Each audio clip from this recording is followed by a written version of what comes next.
Hi all welcome to food for all. இன்றைக்கி நம்ம சேனலில் ரொம்பவே ஹெல்த்தியான ஒரு சிம்பிளான கீரை கடையல் தான் பார்க்க போகிறோம். வாங்க எப்படி பண்ணுறதுன்னு பார்க்கலாம். இது பண்ணுறதுக்கு நான் இன்றைக்கி 100 துவரம்பருப்பு எடுத்திருக்கேன். நீங்கள் சிறுபருப்பில் கூட பண்ணலாம், டேஸ்ட் நல்லாயிருக்கும்.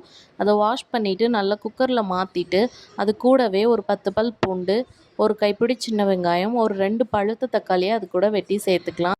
தக்காளி வேண்டான்னு நினச்சிங்கன்னா நீங்கள் அதுக்கு பதிலாக ஒரு துண்டு புளி கூட சேர்த்து பண்ணலாம். இப்போ ஒரு 1/4 ஸ்பூன் மஞ்சத்தூள், 1/4 ஸ்பூன் போல் பெருங்காயத்தூள் சேர்த்துட்டு இன்றைக்கி ஒரு அரைக்கட்டு போல் சிறுகீரை எடுத்திருக்கேன். நீங்கள் வேறு எந்த கீரைனாலும் எடுத்துக்கலாம்.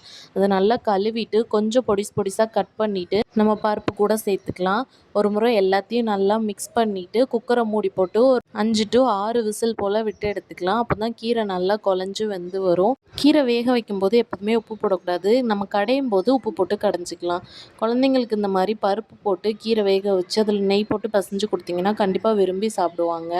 கண்டிப்பாக ட்ரை பண்ணி பாருங்கள். இப்போ அதுக்கு ஒரு தாளிப்பு கொடுத்துடலாம். ஒரு கரண்டியில் கொஞ்சமாக எண்ணெய் விட்டுட்டு எண்ணெய் லைட்டாக சூடானதும் கடுகு, காஞ்ச மிளகாய் தாளித்து நம்ம கீரையில் ஊற்றிட்டு அதை மூடி வச்சிடலாம். நீங்கள் எண்ணெய்க்கு பதிலாக நெய் கூட சேர்த்து பண்ணலாம். அதுவும் டேஸ்ட் நல்லாயிருக்கும், வாசனையும் நல்லாயிருக்கும்.